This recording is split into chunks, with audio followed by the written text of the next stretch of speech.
in the midst of all of this, Trump just keeps moving the agenda forward. However, I got a note. This is another opportunity for me to explain in a little bit more detail the point that I just made. I got a note last night from a very, very frustrated friend. Very.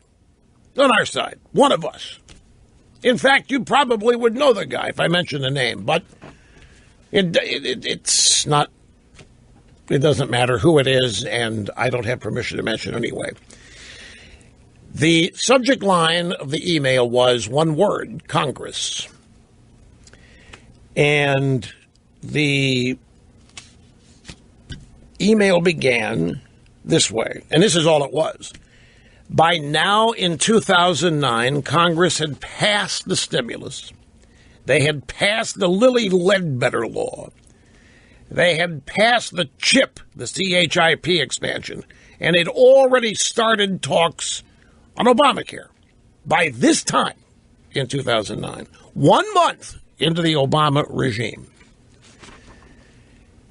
And I wrote back, and I said, now remember that the Affordable Care Act had been sitting in a drawer for years. The national health care has been one of those delayed orgasm things that the Democrats have had sitting in a drawer. They've had it written, or they had it written for years, waiting for it to be implemented. That's how much they wanted it. That's how much they desired it. They had sat down and they had written it. It was over 2,000 pages. You don't think the Affordable Care Act got written after Obama was elected, do you? No. It may have been refined, and Obama may have added his touches to it, like building in chaos, implosion, and failure after so many years, based on things he had said, by the way. I'm not imagining this. Obama, talking to union people, had told them, look, we can't go on day one to national health care. It's going to take 5 to 10 years. People are going to have to be sort of edged into it. Can't just do it overnight. So we know what the ultimate plan was. I said the stimulus in response. Do you know that the stimulus bill, Obama's so-called stimulus, was written on January 9th, 2009? Before Obama was even inaugurated. They had the stimulus ready to go.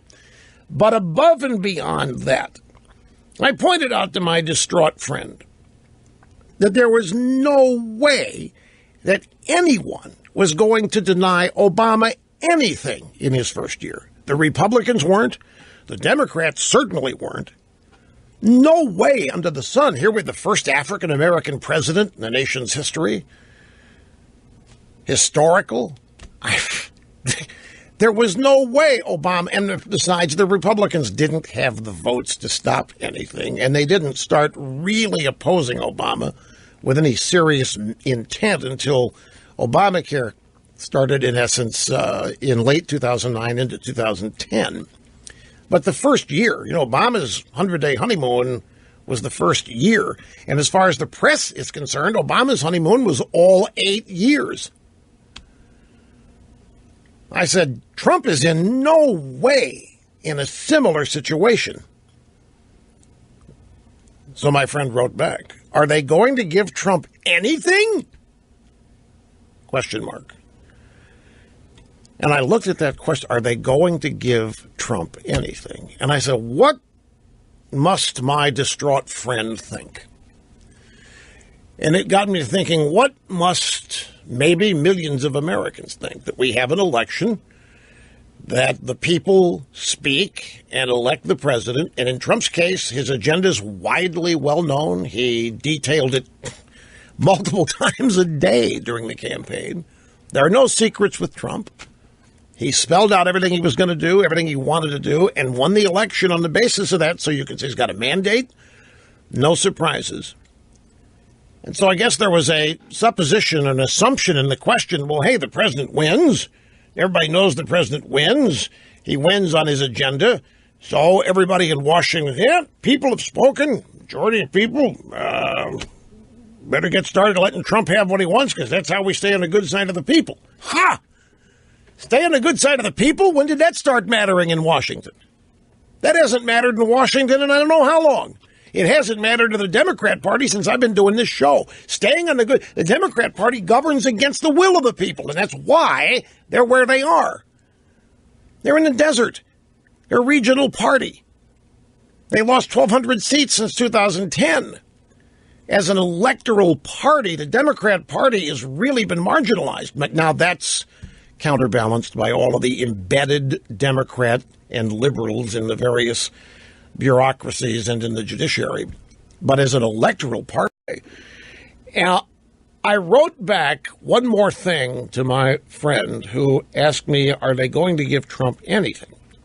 I have to take a brief time out. We'll come back and I'll conclude with that because it's a brilliant standalone point by itself, whether I put it in an email or not. I'll share it with you in a minute. Yeah, shadow government, deep state, whatever.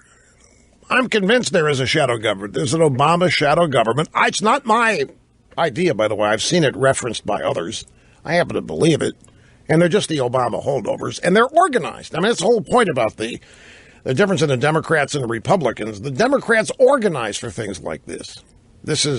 They plan for losing elections and making sure that their lifetime or career appointees are activist organizers, not just placeholders. So, anyway, my friend sends me this. Is there anything? Are they going to give Trump anything? This is so brazen. And I wrote back, give Trump anything? No. Trump's going to have to beat them all. He's going to have to beat Congress. Now, I know Trump's out there today making a big deal. He went to the Black History Month, went to the African American Museum, and he's talking about unifying the country. I know he wants to do that, by the way. The left doesn't want any part of unifying with Trump. And some Republicans don't. That's admitting defeat. This is what people have got to understand. People unifying with Trump is the same as them throwing in and admitting defeat and becoming subservient to Trump. They're not going to do it. And the reasons for this are really well explained by Victor Davis Hanson at National Review today and Michael Walsh. And I'll get to that in due course. I wrote back, I said, no, he's going to have to beat them all. And I reminded him of something. I'm going to remind you. You remember during the presidential campaign, you remember, if I heard it once, I heard it 2 or 3 times, that some in the never Trump elements of conservatism and some in the GOP actually publicly said that they would rather lose and have the party almost defunct and in total disarray and put it back together from scratch than have Trump win. Yeah, Brian's nodding his head. Snurdly remembered when I reminded him. Damn right. If I heard that once, I heard it 2 or 3 times. I don't know. Bill Kristol might have said it. I can't say for sure, but there were a number of people. The never Trump energy was sky high. And they were saying all kinds of crazy things. And remember, folks, at 9 o'clock election night, everybody still thought Hillary was going to win. Not just Hillary. The Republicans all thought, everybody believed that Trump had no prayer, that this was going to be a landslide. And they all had made plans based on what they thought was going to happen. And then everything was turned upside down with Trump winning. Nobody planned for that. And now the GOP is in a real fix because they are the majority and they have no excuses. When you look at the GOP, you see these, do you think they're feeling the glow of victory? When you watch them, is that something you think that they're carrying, or happiness at having won? Do you see that in their demeanor, in their words? Think about it for a minute. So 9 p.m. election night, everybody, 9 p.m. It wasn't until 9 p.m., and it was Fox News first, that people started thinking, wait a minute, this isn't adding up right. It was Chris Wallace, in fact, first person I heard say. He was ridiculed when he said it. Well, not really. They laughed at him. Look, Trump could win this, he said. Oh, and that just shook up the app. I mean, everybody. And do you remember from 12:30 to 2 a.m., there were no results reported? We're sitting there watching, well, what? New York, Philadelphia, Pennsylvania, all the numbers at 99%, they wouldn't call it. Remember that? I said, what the hell's going on here? A full hour and a half and no state had reported a single additional vote counted. So I asked somebody that does this for a living, I said, what was going on there? And this person said, I guarantee you they're looking for votes to find anywhere they could give to Hillary. I have no doubt about that. But the point is, I'm talking about people's attitudes here and their psychology. 9 o'clock on election night, everybody thought that Hillary was winning and in a landslide. And they all had plans based on that, including the GOP. They had made plans as to how to behave and what to do as losers. And they were going to be happy about it because many of them didn't want Trump to win. Now they are the majority. Now they've got no excuses. Matt Drudge believes the Republican Party is currently constituted as much more comfortable as a second-place party defending things rather than a winning party leading things. I don't know. All I know is they are the majority and they have no excuses. And yet there are some people who think that they're trying to manufacture some excuses about why they can't get Trump's cabinet confirmed on time, why they can't get moving on tax reform, why they can't do this. And the thing that you have to remember I spoke earlier about since when did what the people or voters want start mattering in Washington? Because what really matters in Washington is what donors want.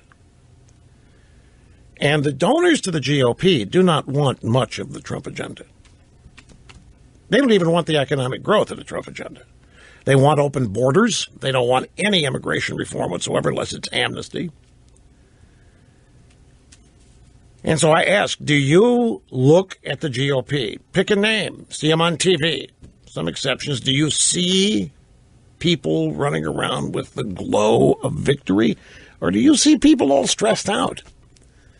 Or maybe not stressed out, but I mean, do you see the ebullience and the confidence that accompanies victory? And then, here you've got McCain, who's literally admitting that he wants to sabotage and undermine the Trump presidency in a speech on foreign soil. And Senator Lindsey Graham was hooked into admitting that by some obscure website that punked him, that that's the objective. So you've got some Republicans admitting that what they want to do is stop Trump. So it's not a wild allegation.